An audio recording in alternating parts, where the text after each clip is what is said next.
Good morning. Welcome to NDE World Language, NILA and CLTA Special Interest Group K to 12 webinar. Thank you for coming on our game day. I really appreciate that. And today we have Renee Jones, our Nebraska Teacher of the Year, to present Empowering Parent-Teacher Partnerships, Building Bridges for Student Success. Thank you so much for doing this. I really appreciate that. Now it's all yours. Awesome. Well, thank you. Good morning. As Rachel said, my name is Renee. I am a high school English teacher at Lincoln High. I'm actually here in my classroom this morning.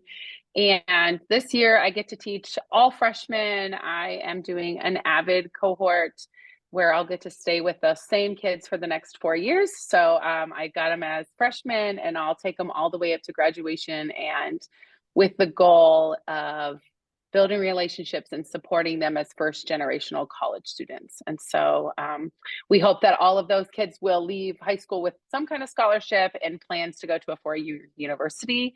And so I'm doing that. And then this year I also am teaching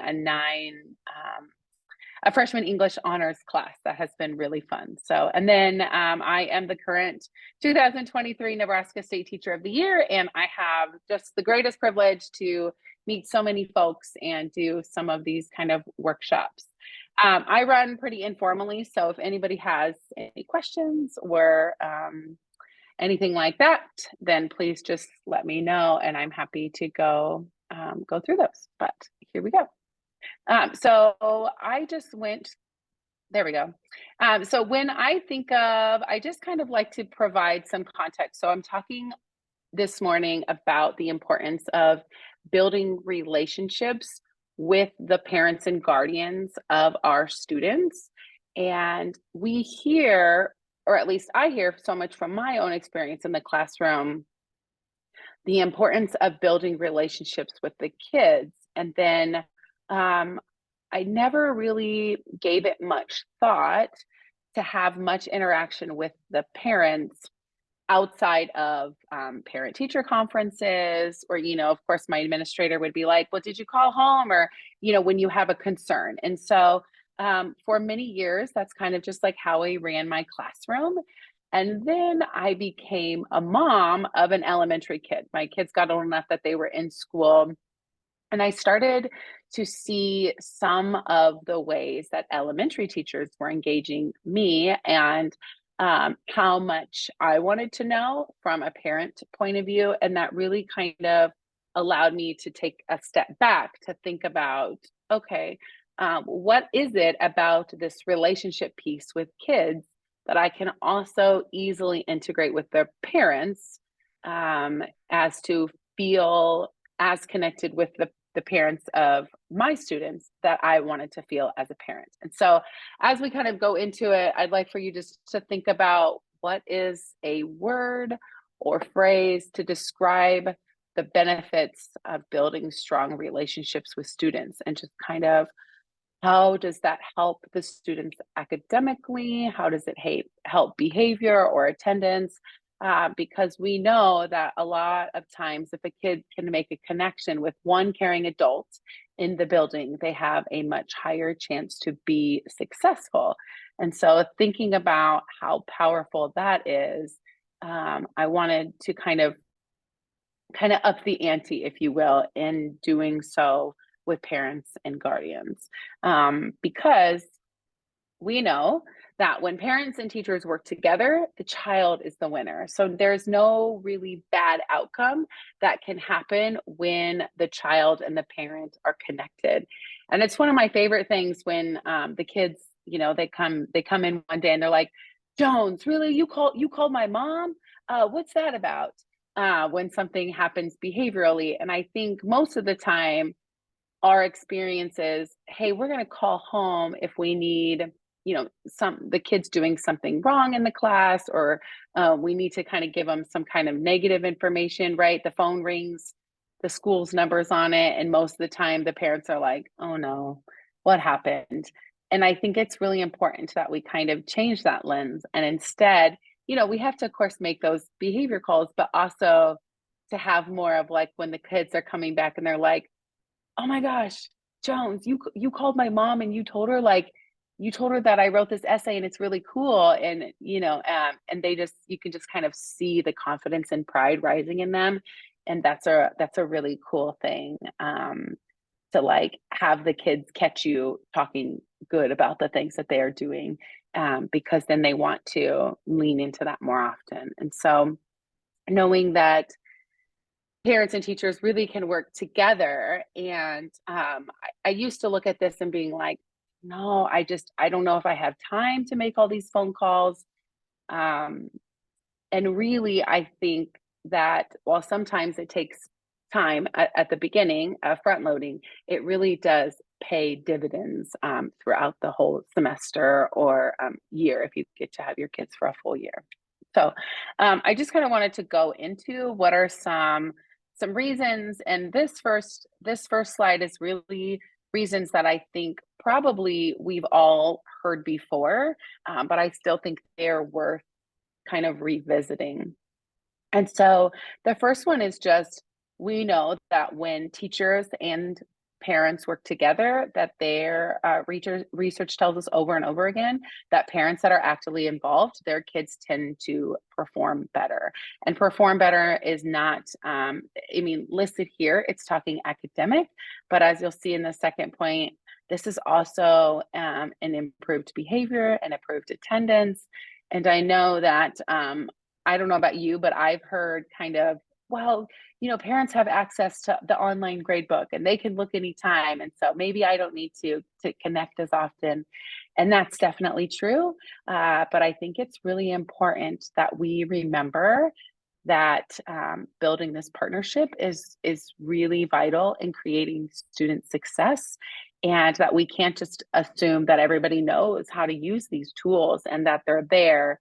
And I know that for me, before, I've made like a video and sent it like via a QR code or just emailed out of like, hey, do you know how to use, for us it's Parent View and Synergy, do you know how to use this tool? And how can I help you? Or in a parent teacher conferences, just kind of walking through that with them so they just know. Or I'll tell the kid or tell the parents, I'm like, did you know you can check your kids' attendance every single period to see if they're late or tardy, so that you can just kind of support them with being on time or being accountable or whatever, because these are tools that we use every day, but a lot of times these parents, they don't know that, because a lot of times when parents or guardians are thinking about high school and how to support their kid, their only lens, their only frame of reference is their time in school. And most likely, the parents' time when they were in school is going to look very different than what school looks like for their student, right? But you don't know what you don't know, and you only have experience in your realm. And so I think it's really important that we kind of give the parents and guardians a view into our classroom and kind of give them as much tools to be able to support their students. And so we know that if we can partnership with parents, we can improve behavior, and to just get the kids in the classroom, because we know that so much of their grade is really contingent on them just physically being in the room. And even if they're tardy and late, um, small amounts, but frequently enough, it really does impact them. And then, of course, we know that these relationships also really increase the motivation, and just kind of, and even if that's the kids are like, well, I know that Jones is going to call my mom if I don't do whatever, so they're just like using some kind of outside motivation to get them to do that. But I would argue that like once they start using that outside motivation, and they realize like, wow, this really feels good. I like what success looks like and feels like for me.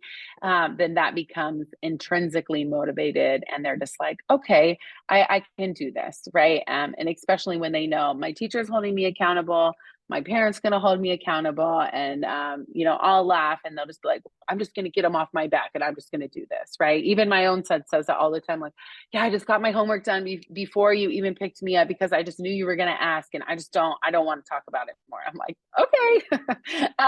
Like if they're just not loving math homework or what have you. So I think it's really important that we perceive as a team. But here are some things that I think when we as teachers think about relationships with parents and guardians, here are some things that are really important for us to remember, but might not be kind of the go-to in like our conversation, or when our administrator, I know our administration is always pushing, please make the phone call home, like don't make the administrator be the first one having the contact. And so we hear about it, it'll improve their grades and the things I just talked about. But I think it's important to realize that it has so many impacts. And certainly these three are not the only things, but these certainly are three additional things. And so I think it's really important that we model what we want our students to learn and do. And I live by this, I live by a couple of phrases, but one of them is more is caught than taught. And what I mean by that is that our students, our kids are really watching everything we do, for better or worse, right? On our best days, on our not so great days. But they're really looking to us, whether they know they're intentionally doing this or not, to figure out, how do I manage when something just didn't go my way, or when I'm not feeling the best, or when I'm late, but I'm kind of embarrassed, or I didn't do my homework, kind of like how to navigate these sometimes difficult conversations. But also, I feel like a lot of our kids don't know how to accept positive feedback. I think in our culture, I don't know if it's like our culture or if it's just teenagers, and they just kind of brush it off, and they just feel really uncomfortable when somebody's saying something positive. And so I think it just really allows this model of open communication. And so we can teach the students, hey, here is a way that I can talk to a person to say, hey, this didn't go so great, or that kind of made me feel icky, or to celebrate something that they've done, so that they too can utilize those strategies as they kind of learn to navigate the world. And they are kind of learning that by seeing and doing, rather than just us telling, well, hey, next time you get mad, can you just talk to me about it? But maybe they don't have the language, or they're not sure what that looks like. And so that could be a frame of reference. I often don't email parents, but if I've tried to call a few times, and or if I send like a before the unit email, I always include the students so they know kind of what a professional email looks like, because, I teach freshmen. And so some of these skills they just don't know yet. And, I'll get a whole email, but the whole email will be like in the subject line, and they'll be like, can I come in after school to get my quiz? And I'm like, but there's nobody, just kind of teaching them these simple things by engaging them and involving them in the conversation. And then I also think it's really important, and I think that we sometimes forget this, not intentionally, just because as humans, we're busy. We have a lot of things to try to remember. But if we're struggling with the kid, our parents really should be the first person we're going to. There have been many a times where I've called and I'm just say, hey, I would just really love to have a conversation about, can you, I'm having a hard time connecting with your son or your daughter or whatever. Can you just tell me about them? Like, what are some of their strengths?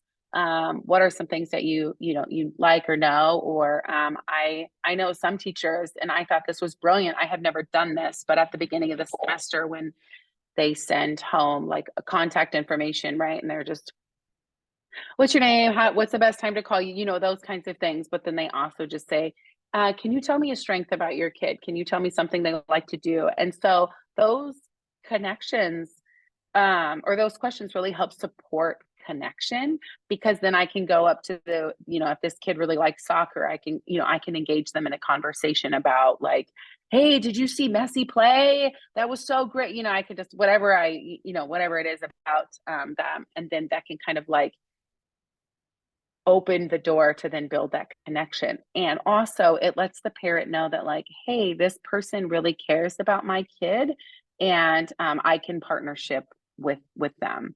And then that kind of goes into this community support. I think sometimes, especially at times with our political climate, there is some misunderstandings about what's going on in the classroom, how are teachers talking with students, and people only know what they know, and they don't know what they don't know, right? And so I think the more we can engage and the more we can show the incredible things that we're doing, um, the more that we can really build that support and kind of just wrap around the student.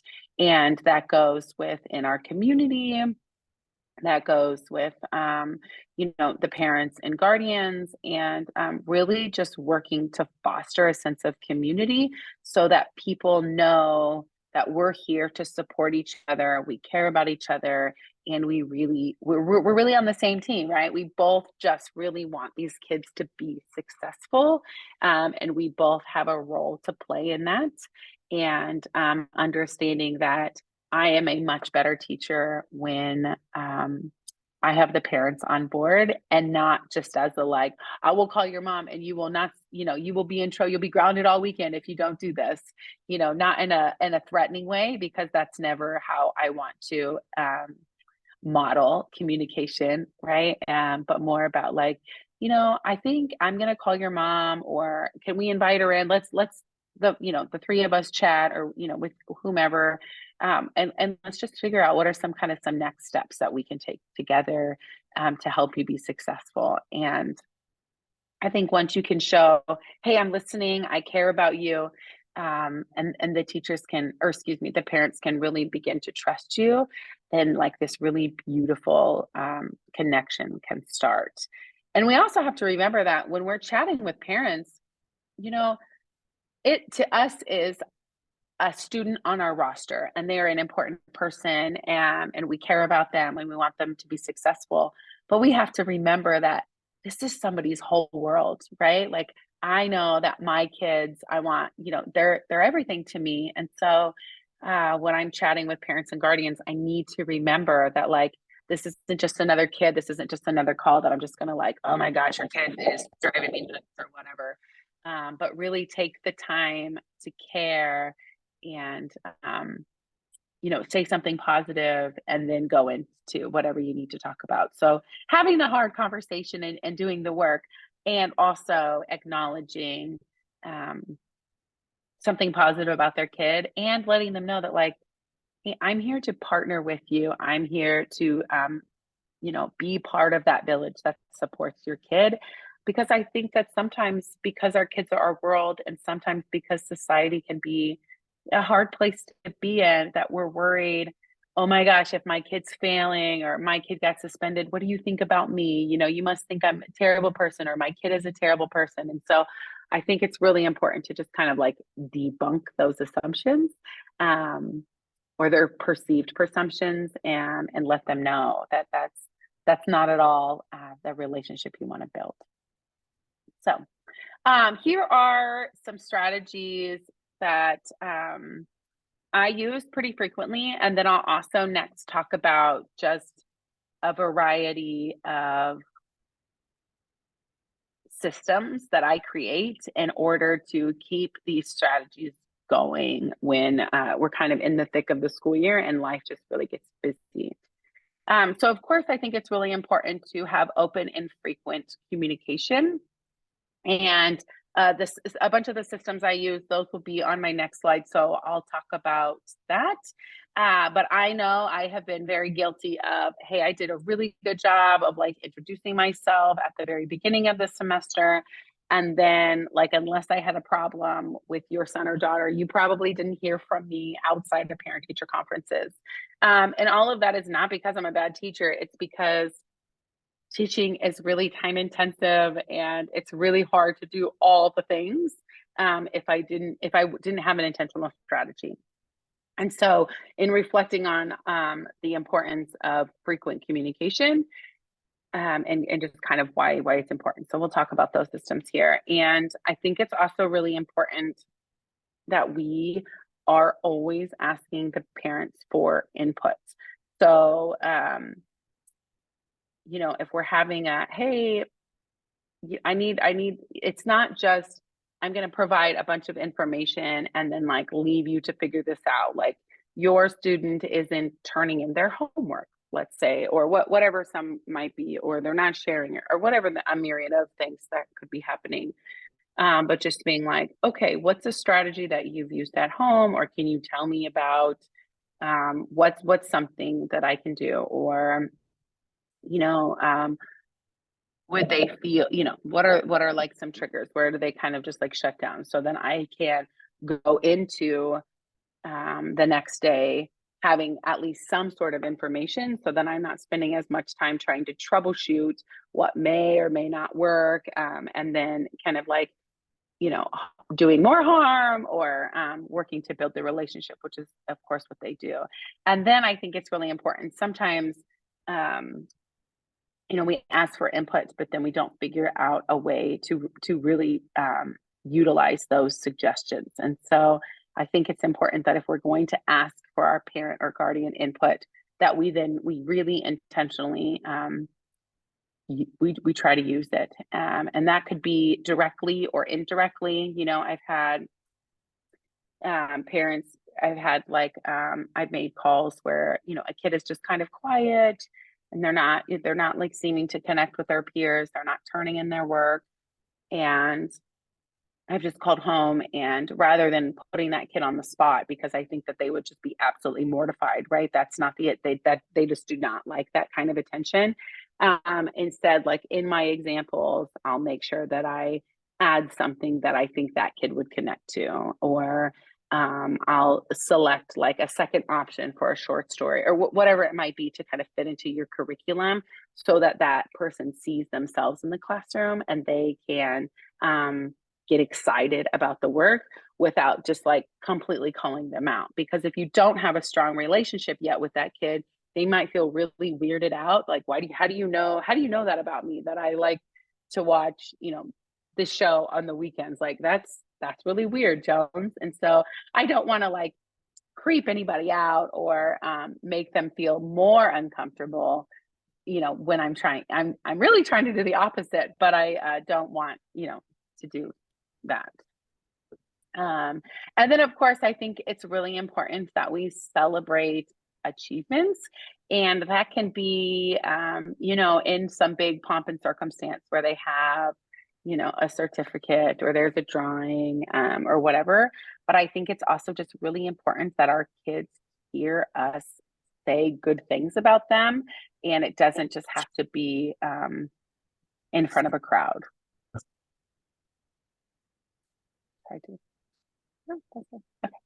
And so I think it's important that we celebrate the big and the good moments, and that we incorporate the student and the guardian in these. And so these were all values that I have and that I think are really good. But as I mentioned before, not something that I did consistently. And then we'd get to about this point in the semester, right? We're about halfway, and I'd be like, oh, I really meant to call home more. I really meant to do different things. And so it took a few years and a couple of trial and errors, but I found some systems that are not flawless, but definitely have helped me. And so here are some of those. And so I teach high school, and so this might be a little different, but I kind of leaned into my elementary peers. Specifically, I have the most reference as to just like what were my own children's teachers doing, and what did I love the most. And last year, our third boy went into kindergarten, and he's a social butterfly, and he was really excited. And so we didn't have any of the kindergarten jitters. And so I didn't really, I didn't have much questions about what happens in kindergarten. I had already had 2 kids that went through kindergarten. And so I didn't take that much time really to like intentionally get to know his teachers straight away, like I had with my other boys. But we get this note in his Friday folder or whatever. And it says, I would like to make home visits for anybody who feels comfortable, and I just kind of want to get to know your family, in effort to support your kid. And I was like, oh my gosh, I have never heard of somebody, I think she had 26 kindergartners in class. And I, as a teacher, was like, wow, it would take a whole bunch of time to make 26 home visits, or, however many said yes. And so while that's never really the expectation, right, of us to like, I don't want to push like people working outside of contract hour, but that really, and she came to our home, she met all of our family, she hung out with the dog. And my son was just ecstatic. He talked about that all the time, about how Miss White came to his class or came home. And, you know, um, and so while I'm definitely not advocating that everybody, tirelessly work to figure this out, but it did make me think about, what can I do to give my students and the families of my students that same feeling of, okay, your son or daughter is safe with me and I care about them.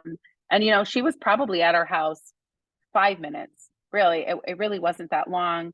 And I felt a sense of safety and excitement that my son was in her class and that she really cared about him. And then, having that kind of conversation with her or interaction with her, I felt really comfortable to go up and like whenever I had a concern about, what Barrett was doing in class, or he's not under, whatever it may be, or I had to tell her, I'm like, hey, he's really struggling with reading. What are some strategies I can do at home? And that might have been a little more embarrassing for me to ask had we not just had this like very real, like person to person human interaction.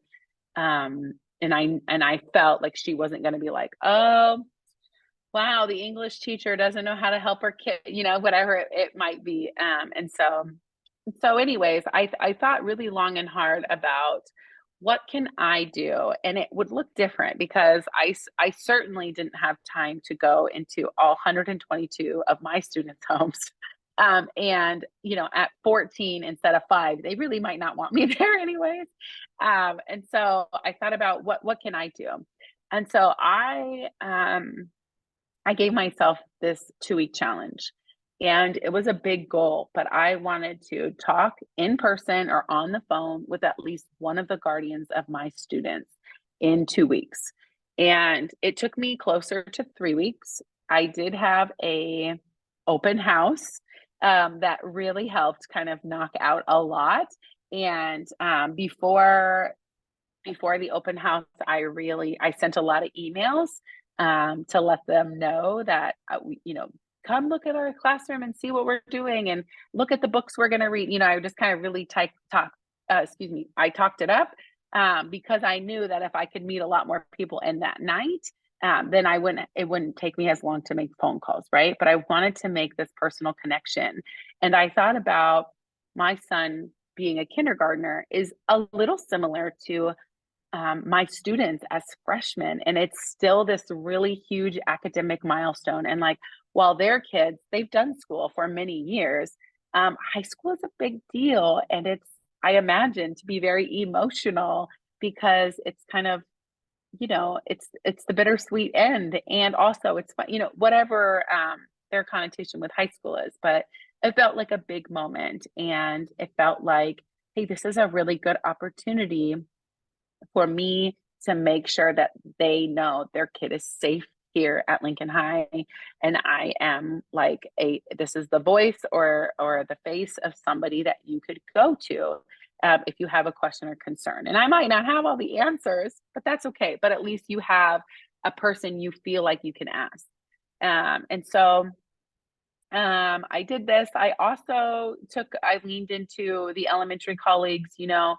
This year, my son, who is now a 3rd grader, he came home with from open house, and they had their open house before the school year started. And it was a QR code. And when we scanned the QR code, it was his teacher reading a story, like the night before 3rd grade, I think was the title of the story.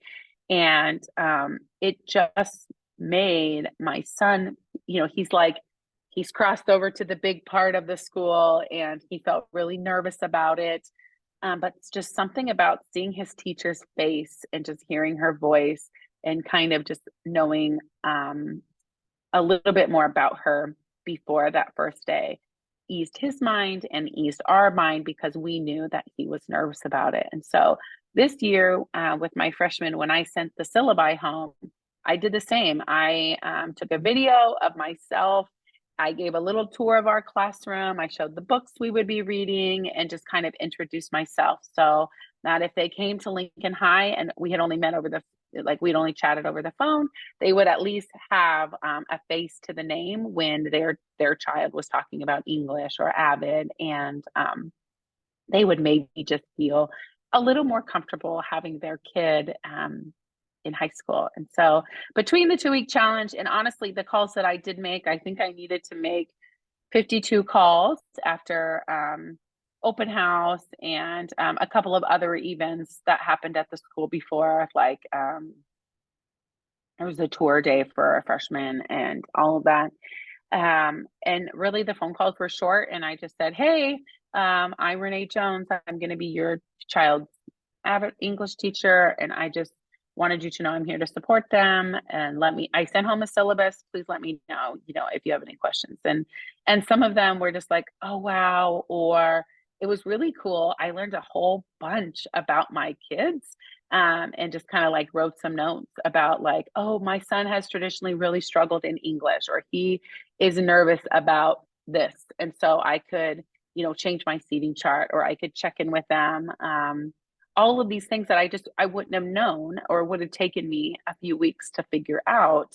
But we're really easy to kind of get in. And then of course it makes it a whole lot easier when if I have to call and be like, well, your kid's late, or they're not doing this. And so I think it really just helps that. Another thing that I have come to do is what I call the Friday Feel Good. And this is every Friday before I leave work. And I try to leave on Fridays right at contract time and go, just go take care of me, whatever that is. But I try to leave on a positive note, because I think sometimes weeks are long and they're hard. And like, I know, yesterday was the end of our quarter one had recently ended, and our grades are due. And I am close to having all the essays graded, but I don't yet. And I was feeling pretty down on myself. And I didn't, I don't want to carry that all weekend long. I don't want to bring that home. Not only because I don't want to bring it into my own kids, but because I don't want to feel that burden all weekend. And so I just make sure to intentionally make a positive phone call home on Friday before I leave, and just let somebody know that their kid did this cool thing. And of course, you don't always have to do, don't only have to do this on Friday. Sometimes, I'll make just a random call home because I saw something really cool. Because as a parent, it feels so awesome to get that call that your kid was doing something cool. And it feels even better when, as a parent, I can tell my kid, like, hey, Mrs. Erickson called today and she told me about that really awesome art project that you did. Can you tell me about that? We're so proud of you. They hear that, like, oh, they're a partner, right? And also, we've caught them doing something good, and we're talking about that. And that recently happened with my son Barrett, and 3 days later he's still floating on clouds because, Mom, remember when you said you and Mrs. Erickson said you were proud of me? And they really remember that, and I think it's really special. But more than that, as from just the educator lens, I think it's good that the last thing you think about on Friday is something great and a kid that did a great thing, and then you go home and you enjoy Friday, whatever that looks like for you, and then you kind of leave the rest, because it'll certainly be waiting for you on Monday when you return, and then you can handle whatever needs to be handled then. And I think on a more traditional route, I also do, the unit check-in. And this is where email would come in, because it's really a good way to provide a lot of information. And then folks can always reach out, because some parents want, the whole scope and sequence of what you're doing in class. And they want all those arduous details. And some just don't. But with this unit check-in, I'm letting them know, here's the upcoming unit. These are some of the things that we're going to study. I started putting in intentional questions that parents could ask their students during that unit. Because I know as a parent, I'll say to my kids, I'll be like, hey, like, what'd you guys do at school today? What did you, like, we're trying to ask these, and they'll be like, I don't know.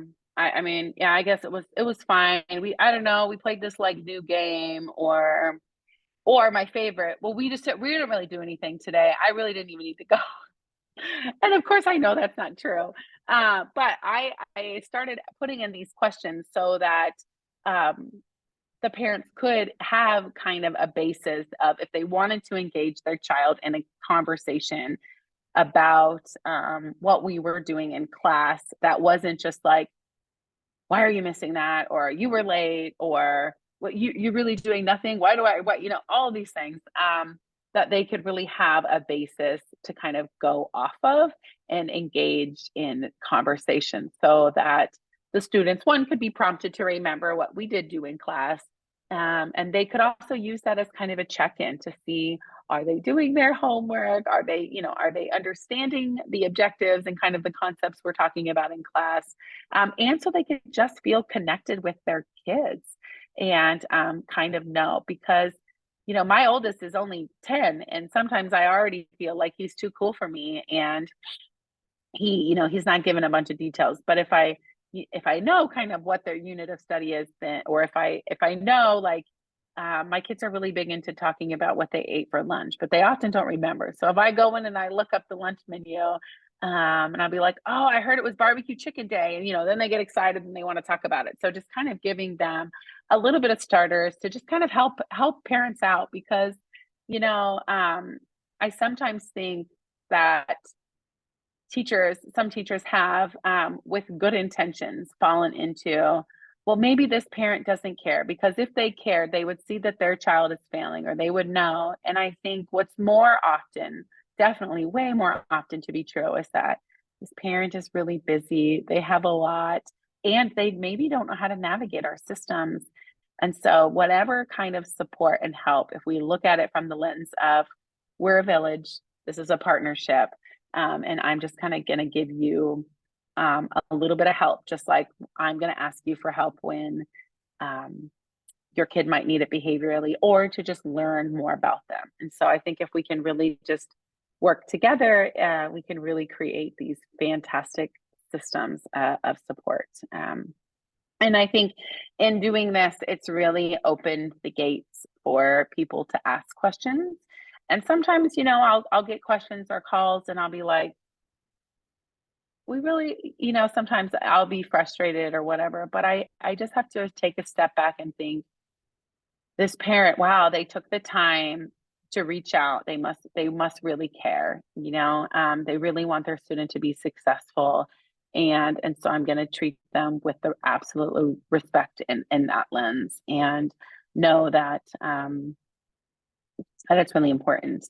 And in doing that, I think these systems really allow us to have great boundaries, so that we're not trying to call everybody all the time, and that we're staying consistent.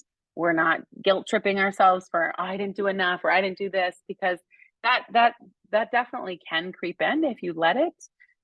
Because there's always more to be done. There's always a lesson to revise, or something to grade, or another person you could call.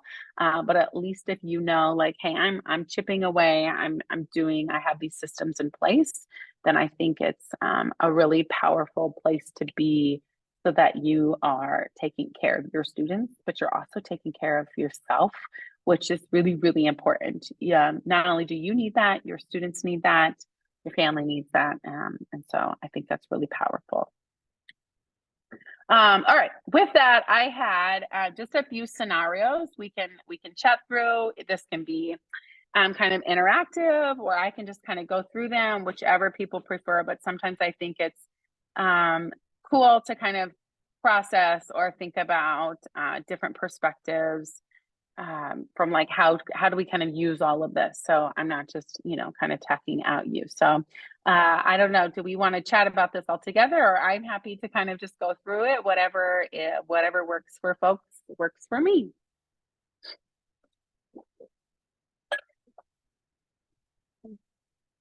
I'll just kind of go through them. So I have 3 scenarios, and I tried to give them in different age groups, and also a few that are positive and one that's a challenge. And I actually have 2 that are positive because I think that is where we don't often, make those connections. We don't, that's not our go-to often. So here we go. This is a kindergarten example. And so I'll read this and then we'll just go through, I don't know, 1 or 2 of the questions, because I know I want to make sure that we have time for questions should anybody have them. And then of course, respect everybody's time on this beautiful day. Okay. In a kindergarten class, Mrs. Johnson has noticed that one of her students, Lily, has shown remarkable progress in her reading skills. She's excited about Lily's improvement and wants to celebrate it. So this is, I think, something that we can relate to often. And I know that for myself, I just kind of keep this like quiet little woohoo to myself. Or I'll say, I'll tell Lily how proud I am of her and excited.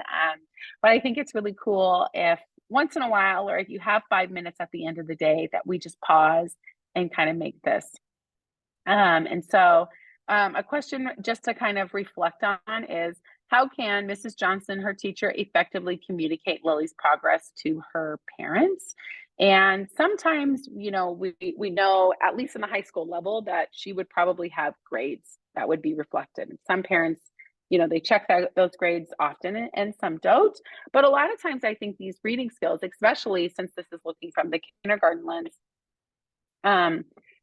parents, they might not know about this until parent-teacher conferences. And at least I know that our elementary schools, they do parent-teacher conferences twice a year. So that would only give the opportunity for parents to engage 2 times a year. And so thinking about what are ways that we could recognize student success. And I always, like I talked about, I always like to think about like, what's a system I can create to effectively communicate this so that it feels manageable. So maybe that's, I'm going to send a certificate home and say, Lily, show this to your parents, have them sign this. And like, when you sign this, I'll give you when they sign this, I'll give you 2 minutes extra of recess or something, a prize that doesn't have to cost any money. Or I don't know about you guys, but when my kids get to bring stuffed animals into class, they've earned that reward.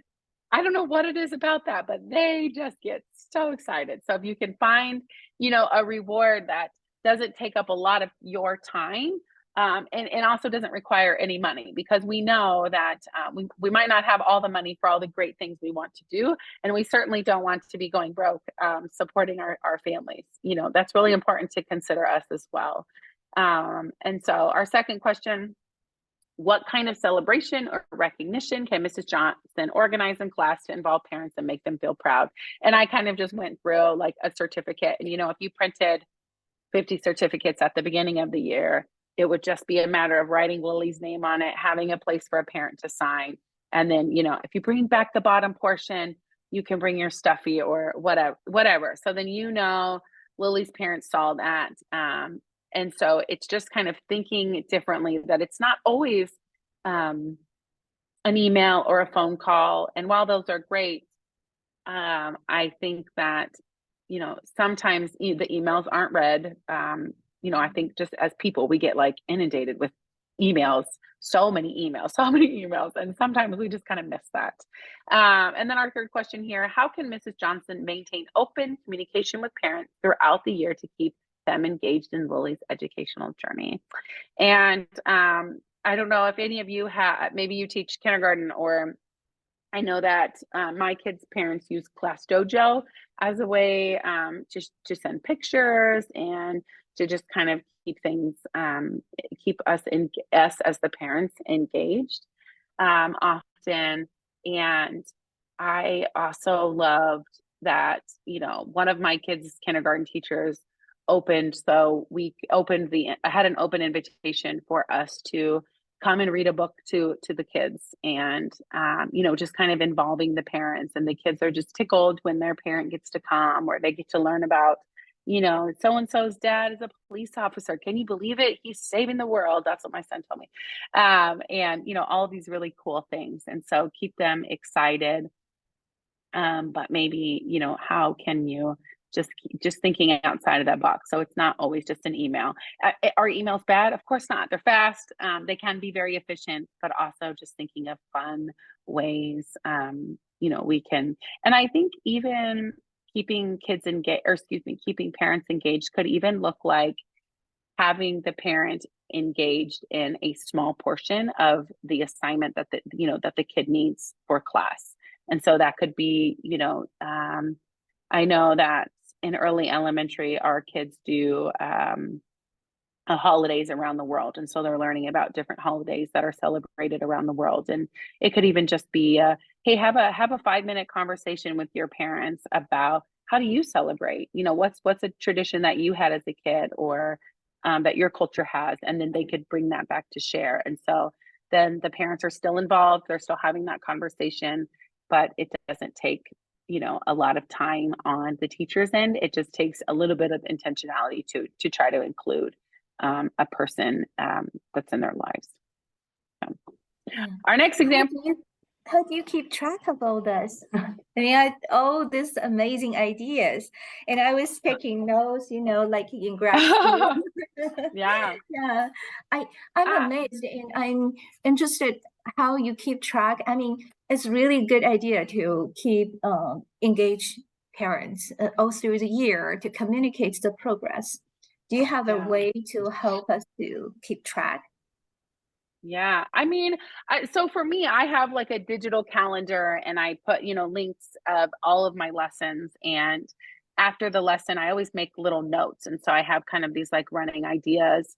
But I'm with you. I'm old school. I have my notebooks right here. And, I just write everything down. And I think the best way to have ideas is to do just what we're doing now, is to just engage in conversation with other people. And I think not even to be bounded by, I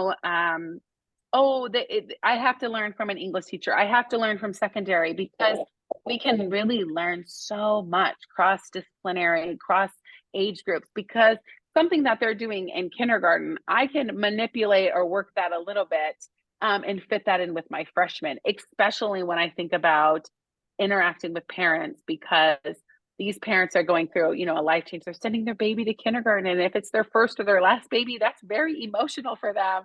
And the same with me in high school, like I get their baby, that's like the last 4 years. And so just kind of just writing it down, and talking with people, because I say this all the time, our best ideas are in the buildings that we work in. We are doing so many amazing things in our classrooms, but we really shouldn't keep it just in our classrooms, because the solution to whatever problem you're maybe looking into is probably somebody's figured it out down the hall, because teachers are incredible, and people have so many great ideas, and it's just so awesome when we can learn from each other. So yeah, I don't have a grade system, but I talk to a lot of teachers, I guess. Yeah. Good question though. Of course. All right, I'll move to a middle school, and this one is a challenge, just like a challenge interaction that you might want to have that you might be having with a student, and you want to reach out to their parent or guardian. So in a middle school class, Mr. Anderson has observed that one of his students, Miguel, has been constantly struggling with homework and class assignments. Mr. Anderson suspects that Miguel might need extra support, but he's unsure how to approach this issue with Miguel's parents. And so our first question is just, how do you initiate a conversation with Miguel's parents about academic challenges without making them feel defensive? Or, I mean, another component of that question could be like, without kind of coming in with attack, or, being really mindful that your words matter and how you approach this, because it could be a really sensitive topic. Or I have to think about in high school, oftentimes, when you call home about this, it's most often not the first time that that parent has had that phone call. And so they either are like, oh, here we go, here we go again, or it might make them feel inadequate. I've had parents tell me that. And I think it's important that we approach this and in a really thoughtful way. And so I have definitely, before I've called home, as I don't know, as funny as it might sound, I've made scripts for myself, or whenever I have had like a student teacher, and I've had them make some of these calls. I tell them, let's write this out, like let's just, and I think even if you don't read it, it's just that process of you've thought about it, you're being intentional, and then you as the person initiating that conversation can be really thoughtful with your words, and knowing that I'm not just going to like inundate you with a bunch of data and this, your kid's not doing this. And I always try to like sandwich it and just say like, hey, I'm calling, your kid did this great thing. And even if it's like your kid shows up to class every day, right? That's still such a positive thing. Or your kid, respects the class, whatever great thing that they do, even if it's seemingly really small, let's start with that. And also, I always ask the parents, I'll say what might be the hard thing, right? Your kid is not passing, they're not, they're not turning in their work. And I'll just say, how can I work with you to support your student? So like, how can we work on this together? And I think that's important, because it's saying to the parent, hey, you're still accountable for helping your son or daughter do something about this behavior, but you're not alone. So I'm here to help you. And I also really try to provide some kind of solution that might not require a bunch of work on the parents' end, because I know that a lot of my parents of my students, they work third shift. They're not at home when their kids are home to do homework, or they don't know how to parse sentences or whatever grammatical thing I'm trying, they don't know that information. And so they feel unequipped, maybe, or, they haven't read the book we're reading. They don't have whatever it is. I try to decrease the barriers and still provide a solution. And so at my school, we have, a homework help after school. We have a Saturday program where they can get, there's a variety of avenues. And a lot of times the parents just don't know about them, and say, hey, can you pick your kid up like a little bit later on these days so they can stay after school and they can work with a teacher and that can support them. And they, most often, yes, or no, that day doesn't work, but this is what I can do at home. So it's like providing them with a partnership and options so that they don't have to do all that thinking and work. Because a lot of times it's not that they don't want to help their kid, it's they don't know what resources are out there. They don't know how to, go about that. And the same is probably true for elementary. My kids, the way that they, use manipulatives in math, that's different than what I did. And so, I would have to spend hours on YouTube trying to teach myself that before I could help my son. And so it could easily make you feel, unequipped to help your kid. And that was second grade math for me last year. I was like, oi, I should know this, but you don't, if you don't have experience with it. And so, I just reached out to the teacher and said, hey, can you send me a video of a link of how this works? And then, the next day she had provided that, and then I could help my son. So asking for resources. And so maybe I answered some of this, but what information should Mr. Anderson gather and share with the parents to help them understand Miguel's difficulties better? And I think, the grades and being able to speak to specific data can be helpful. But sometimes our parents, they don't care that, they don't maybe care about the crunching numbers and the data as much as we do, because, and so I think it's okay to just ask, what information do you need to know from me in order to kind of understand or be able to help Miguel? And then we don't have to assume, or we don't have to guess. And we just ask of like, hey, I'm happy to gather information or the specifics of what you need, but can you let me know what that is? And a lot of times they'll be like, oh yeah, what book are you reading? What they have some questions, or what have you. And so I think that's a good start. So, okay, just for time, I'll move to the third one here. We'll go through this and then I'm happy to answer any questions. Okay, so this is another positive one. In a high school art class, Ms. Ramirez has organized a creative project that involves students researching and showcasing various forms of art. She has noticed that one student, Sarah, is exceptionally talented and passionate about art. Sarah's work has the potential to be featured in a local art exhibit. And so this, a couple of questions. Here we go. How can Mrs. Ramirez share this exciting opportunity with Sarah's parents and involve them in the process of preparing for the artwork for the exhibit? What ways can Ms. Ramirez encourage Sarah's parents to support and nurture her artistic talents outside of the classroom? And I think this is really, this is a great opportunity for a phone call. And this would also be a great opportunity for before or during the lesson to provide those kind of leaning questions to tell the parents, hey, this is kind of the objective of this project. Here's kind of what your students are doing. Here are some questions you could ask. And then if the parents can engage and see like their kid is really excited about this, then I think that's a great way to support and nurture their artistic, talent outside, and just kind of to see how much Sarah is really enjoying this study and this form of self-expression or art or what have you, so that they can continue to involve them. And then I think it's important that when you make the call about the art exhibit, you have all the details, right? You have all of the things kind of hashed out, and that we keep in mind, or you kind of know your audience in a sense that I know that because of I work in a Title I school, because of the population I serve, I would imagine that some of my parents really want to support, say, Sarah, but financially it might be a burden, or taking time off might be a burden. And so trying to think through those situations to figure out, how can I present this opportunity without it being like a potential cause of like, oh my gosh, I want to help and support my kid, but also like I have these very real life things going on.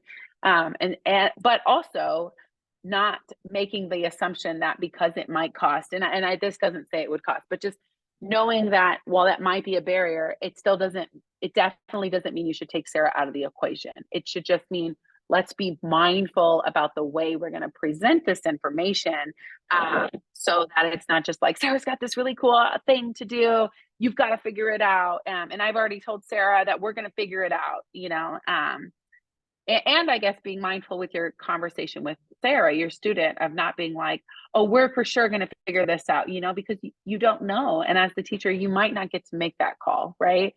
Or that decision. And so going in as a partnership and trying to troubleshoot, or just having that be part of your conversation, right? Like if you live in Lincoln and it's in Omaha, or, or maybe it's like a national exhibit, I don't know, right? There could be some really big barriers in thinking about how can we partner to work with this, so that it is exciting, but it's also tangible. And then of course, that also could lead into, here's what you could expect at the exhibit, and this is how we can make this a successful experience. And then that's just another great opportunity for Sarah to see her parents working with her teacher, which are two adults most likely that she cares and has respect for, and she's learning those communication and those life skills. Because we're always teaching so many things, not just the content of our curriculum, but our kids are watching, and so they're looking to us, which is what a great opportunity we have. So well, I think that's it for me. So I'm happy to answer any questions. That was a lot. So if you have questions now, or you can always reach out to me if you get into a situation and you're like, I just want to troubleshoot, that's okay too.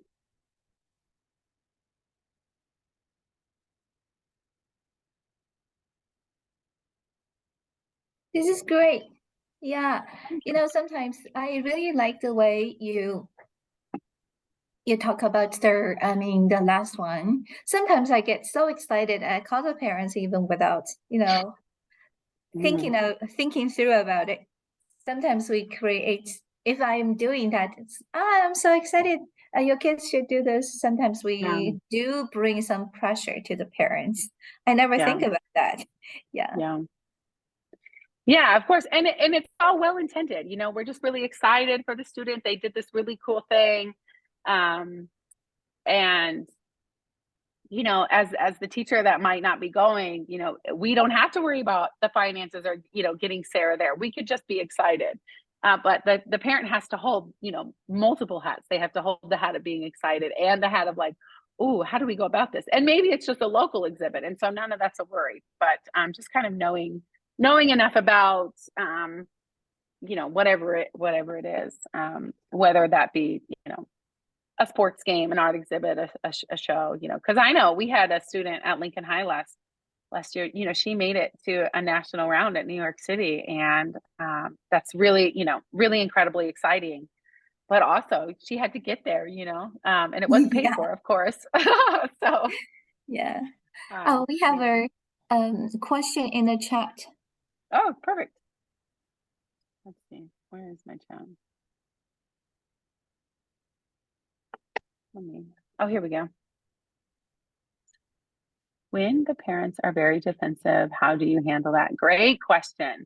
I think it's really important to remember, just like with our students, not to get into a power struggle with a parent or anyone. And there have been a few times where I have said, you know, I hear that you're what I perceive as frustrated, or they're getting defensive. But if you don't feel like you're making progress, I think it's okay to just being like, I don't think this conversation is moving in a positive direction. Would you like to chat with me at a different time, or would you like to chat with, would you like the support of another person? And that could include an administrator, that could include a counselor. And that doesn't mean that you're necessarily like you're bowing out of that conversation or you don't want anything, but it's just saying, it's respecting you as a person, because I've been yelled at and cussed at by parents, and they say don't take it personally, but that's hard. It's hard. It's almost impossible for me, because you care about these kids. And so I've just had to say, I'm sorry, I can't continue this conversation.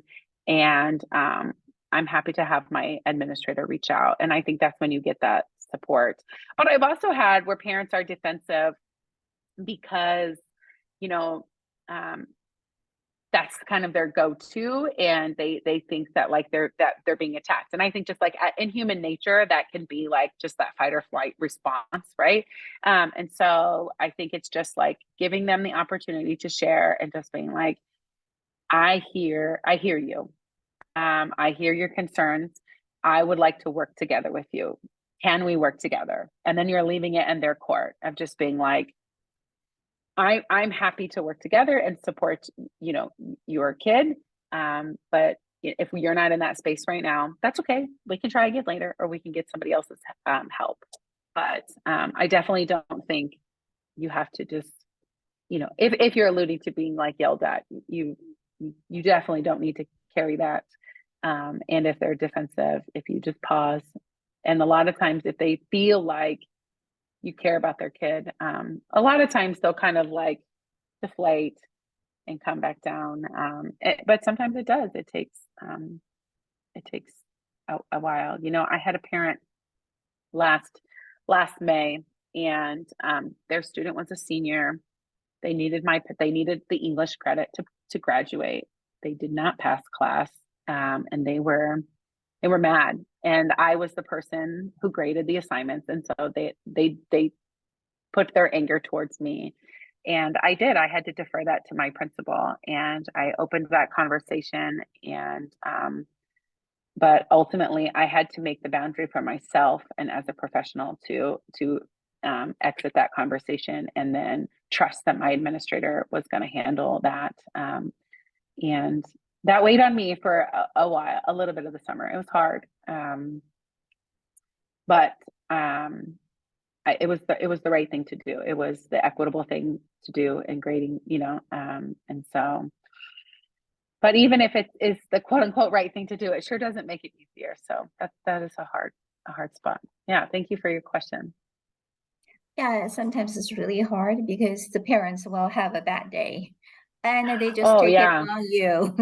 yeah, Yeah, yeah, that's true. yeah. Sometimes it's like we have to protect ourselves. It's really important. We don't take Hmm. in those very negative, emotions, and it's it's Yeah, it's very it's very hard. I have been through. yeah, yeah. And I mean, those are our babies. They're our kids. Of course, we get defensive and protective over them.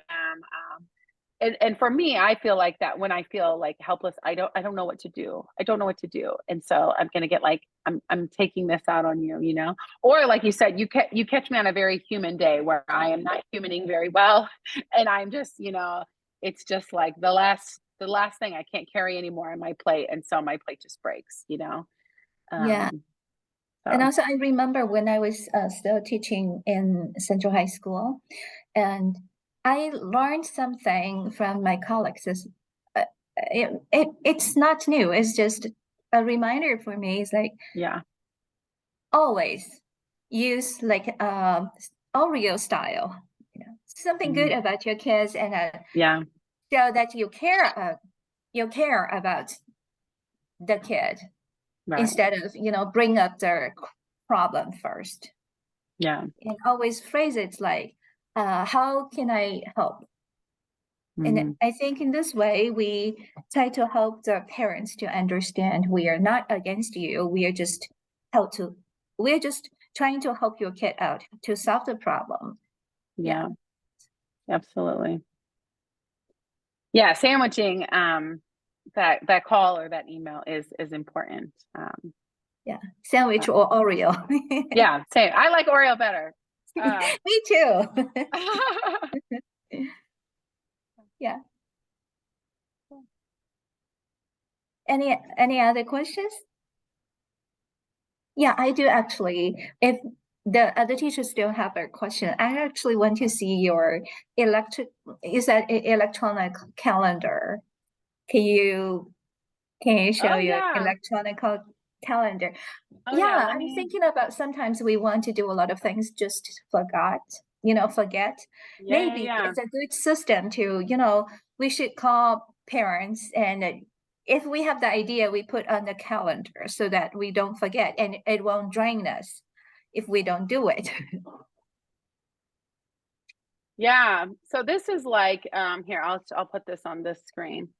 So this is like just my current like October for my ninth grade. And this is a class I've never taught before. So I just have my slides in here. And so as this goes on, and of course I have like what the district is gonna, require of me and what I need to do. So that kind of gives me a basis of kind of where to start and kind of like how fast or slow I need to go. But and I just like hyperlink in here. And so once I'm done with these things, then eventually for next year, I'll just keep it like a comment on here. Like I did a point of view practice yesterday, but it became quite obvious that I spent a mini lesson on this, but we really needed a whole lesson, and it probably should have been last quarter. So I just need to know that for next year, I need to present that information sooner, and I need to revisit this because we just didn't spend enough time on it Friday. So I'll need to kind of like add that in to Monday a little bit. But that's just a way that I go through that. And I have I'm old school. I try to use a lot of paper, but I just have like this binder and I write out like all of my kids' IEP like accommodations, and I put them like just like on paper here by period. And so I can easily just kind of access that.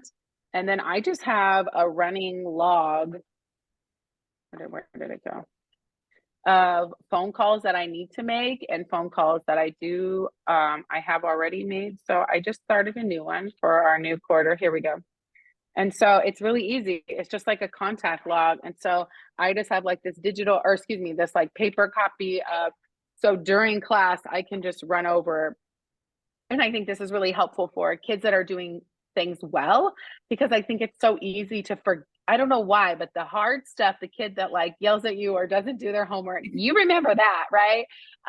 But for me, I just didn't always, at the end of the day, when I was like decompressing, I didn't remember all the good, at least to call. And so I just kind of write down, um, that good thing and who can call and then remember. And I also think the log helps me because I don't want to call the same parent all the time. I mean, their kid is wonderful and they should be praised, but I want to make sure that I am calling, a variety of parents, and so that they can hear good things about their kid. And then you can see behind me, I also do. I started this one good thing, and so every day, this was Friday's one good thing, but I just am trying to practice more gratitude and having that more present. And if it's like up on my board, then it kind of holds me accountable to just, hey, what's something good that we saw this week. And so a bunch of my kids were in a music concert. And so I'm like, music is good for the soul. And then I remembered to compliment them of like, hey, I saw you band players, you were out there doing your thing. And just kind of any of these like tiny little visual reminders to just help me, because I'm like you guys, I have so much on my plate and I try my best to remember, but like my brain just can't hold it all. So Yeah. those are, just a few of the systems that I have. And every year they're a little different, Yeah. and so just trying to figure it out and tweak it as we go. I like your wonderful ideas. You also remind me about one of my colleagues. She will call every parent in the first Yeah, week of each semester to make yeah, sure the first phone call, all the parents, each parent's gut is yeah. positive, is welcoming, so that when Hmm. something coming up with their first phone call already positive, it's much easier to have the Yeah, conversation later. Yeah. yeah, yeah. And it's a lot easier to get admin and counselor support too, right? Because that's almost always their first question. Well, have you called home? And if your answer is no, then most of the time they'll say, at least from my experience, they'll be like, okay, well, go ahead and call home. And if you're at your breaking point by then, it's a lot harder to be level-headed, because not because you're a bad teacher, but because we're human, Yeah. and sometimes we just need to express like, I don't have the capacity to make that call home right now. I need you to support me. And I think that's okay to say and to ask. And I think that we hold ourselves, to such high expectations that we forget that we only have so many hours in a day, and we're, human. And while this job is so important, it is a job, and so it can't consume us all the time. So Yeah, we have yeah, a family as well. That's right, important. absolutely, absolutely. So Yeah, sometimes we try to hold everything. It's like, oh yeah, oh, we can't. yeah, It's just, yeah. yeah. Can't juggle that many plates. So Yeah, thank you so much for the of wonderful course, webinar. I really appreciate that. And I think we do not have other questions from the teachers, so that we Can I can. ask a question? Oh, yeah, go ahead, yeah. please. Hi, Renee. Thank you very much Hi. for sharing those great ideas, trying to connect with the parents and also students. I feel like that's a lot of effort, and I'm sure all the parents appreciate that. And I just have one more question. How do we, I think you mentioned those ways to try to involve parents, like trying to involve them in the assignments for students. But then how can we design those kind of assignments to involve parents, but at the same time, not making them feel like, it's extra work that they have to do, so that they don't have too much pressure of not completing it compared with the other parents. And the Sure. students doesn't also have, have that feeling of if their parents cannot do it and then the other parents can do it, it's something, they have to do as extra thing.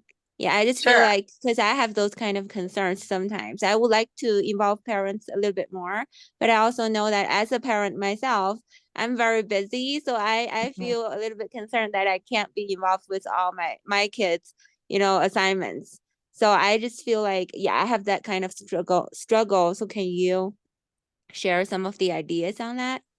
Yeah, absolutely. So I think, and I think you mentioned a really good part about like making sure that it's equitable because some kids don't have, I don't know, they have situations. And so, it might be that we use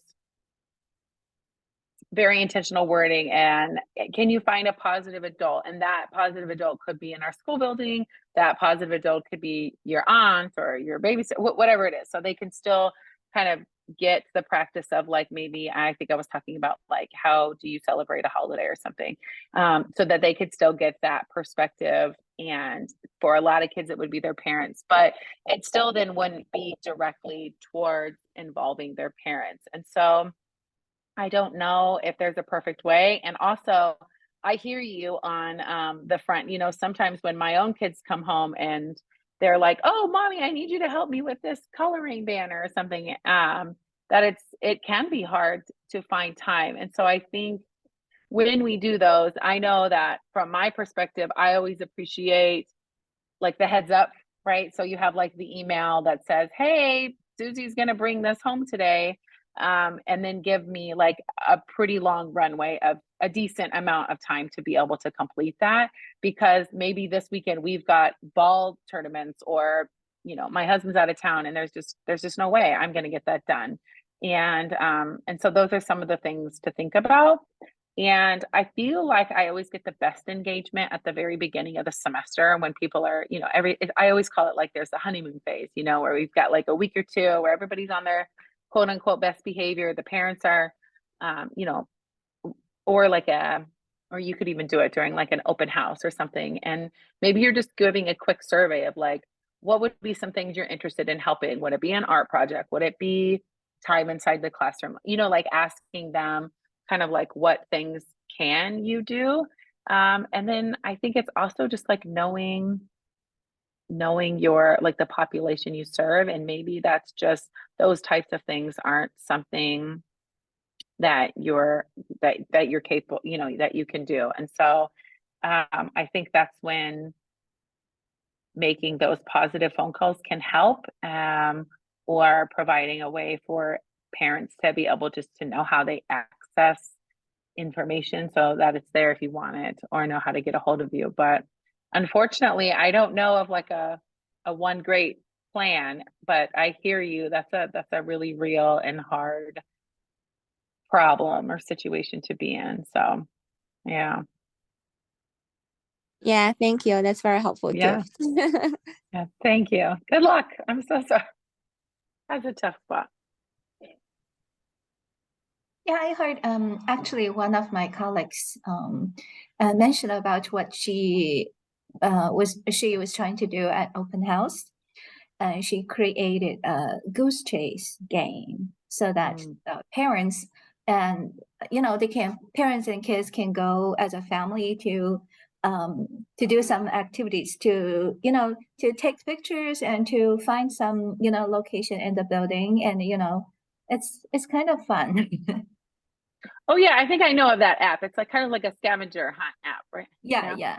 It's Yeah. a like they try to you know it's more like helping the parents know about what's going on in the building or about their classroom. It's like about the course, but I think it's helpful to build a relationship as well.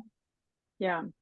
Yeah, and I know my family, we've hosted a few exchange students. So we've been a parent of a high schooler a few times, not of our biological children, but we've had teachers where they have made it either extra credit or like a supplemental option. Like instead of watching this documentary and taking notes on it, like you and your family could go. And I think one time we went to like Nebraska City and went to the Lewis and Clark Museum or something like that. So it's like, it's not required because that might not be an option for every kid, right? So I think like she could have watched a documentary on Lewis and Clark, but because she was an exchange student, this was like Q1, her English wasn't so great yet. We opted to like load the van up and head to Nebraska City. And she still, she still got a lot of the information and kind of got to do that.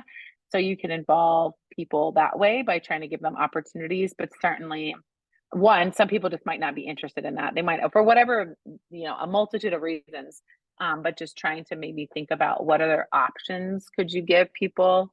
But certainly you can't probably make that mandatory because this public school would be inequitable, all the things, but so, yeah, but don't beat yourself, it's like, don't reinvent the wheel. Like I try something a couple times, and if it's too much, if it doesn't work, then this just didn't work. And I'm going to try again when I have a little bit of time.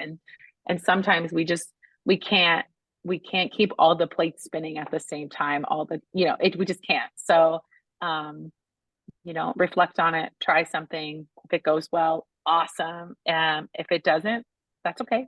Just try something else again, maybe next semester or next school year, and you'll get there.